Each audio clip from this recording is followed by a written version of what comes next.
Monday of the 12th week in Ordinary Time.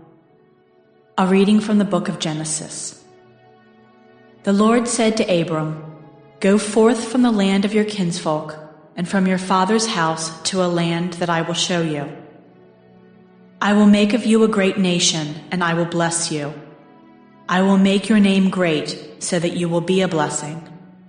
I will bless those who bless you, and curse those who curse you. All the communities of the earth shall find blessing in you." Abram went as the Lord directed him, and Lot went with him. Abram was 75 years old when he left Haran. Abram took his wife Sarai, his brother's son Lot, all the possessions that they had accumulated, and all the persons they had acquired in Haran, and they set out for the land of Canaan. When they came to the land of Canaan, Abram passed through the land as far as the sacred place at Shechem, by the terebinth of Moreh. The Canaanites were then in the land. The Lord appeared to Abram and said, "To your descendants I will give this land." So Abram built an altar there to the Lord who had appeared to him. From there he moved on to the hill country east of Bethel, pitching his tent with Bethel to the west and Ai to the east. He built an altar there to the Lord and invoked the Lord by name. Then Abram journeyed on by stages to the Negeb. The word of the Lord. The responsorial psalm. The response is, "Blessed the people the Lord has chosen to be his own. Blessed the nation whose God is the Lord, the people he has chosen for his own inheritance. From heaven the Lord looked down.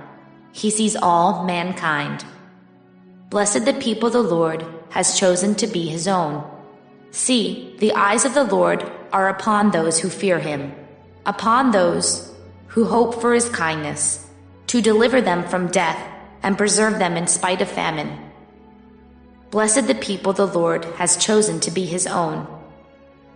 Our soul waits for the Lord, who is our help and our shield. May your kindness, O Lord, be upon us, who have put our hope in you. Blessed the people the Lord has chosen to be his own. A reading from the Holy Gospel according to Matthew.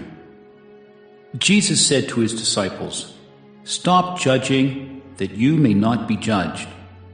For as you judge, so will you be judged, and the measure with which you measure will be measured out to you. Why do you notice the splinter in your brother's eye, but do not perceive the wooden beam in your own eye? How can you say to your brother, 'Let me remove that splinter from your eye,' while the wooden beam is in your eye? You hypocrite! Remove the wooden beam from your eye first. Then you will see clearly to remove the splinter from your brother's eye." The Gospel of the Lord.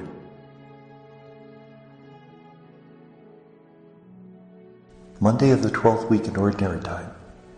The first reading comes from Genesis 12, 1-9. This is the beginning of the saga which speaks about Abram, who is to become Abraham.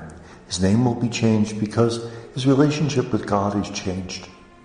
Abram is a semi-nomadic herdsman, living probably in either Turkey or Iraq. And he's called by God to follow wherever he's called to go.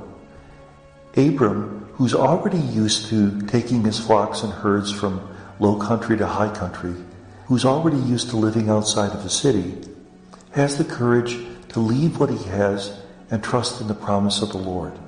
The promise is that if he follows him, he'll be made a great nation. Great nation would imply both many descendants and the land that he is being led to. So Abram has the courage to leave everything at 75 years old. Now we have to be a little bit careful about the ages of the patriarchs because they're somewhat exaggerated. We see that especially in the list of the patriarchs in the earlier chapters of Genesis. The idea is that before sin entered the world, people had great vitality, but the entrance of sin caused death to enter the world, and we went from a lifespan of 900 years to a normal lifespan. Abram's age is probably a bit exaggerated, But the idea is he's not a young man. Nevertheless, he travels to the land of Canaan that is promised him. And there he consecrates an altar east of Bethel. Bethel is one of the shrines of Israel. It was important to show that these shrines have a connection with the patriarchs of Israel, dating all the way back. The Gospel is from Matthew 7, 1-5. This again is part of the Sermon on the Mount, and Jesus tells his disciples not to judge, and you will not be judged. Now, what does that mean? Can we notice that other people are doing wrong things? Of course we can. Can we point it out to them? Yes. But we're doing it not to put them down, but rather because we love them, because we care for them, because we see they're hurting themselves. At the same time, while we can say what they're doing is wrong, we can't judge their motivations. We don't know what gifts God has given that person. Maybe that person is doing the best he or she can, because the gifts that God has given that person are much less than we've received. We leave the judgment to God. And furthermore, remove the wooden beam from your own eye before you try to remove the splinter from someone else's eye. That in fact, a lot of the things that we do are probably more serious in God's eyes than what the other person is doing. Now, objectively, we might look at it and say, well, they robbed a bank, I only stole a nickel. But again, a lot of the guilt is dependent on what sort of gift of grace we receive from God. If the gift given us has been greater, then God expects more from us. And even a smaller action objectively might be more serious in God's eyes than what the other has done. Therefore, before we try to correct someone else, we should look at our own life.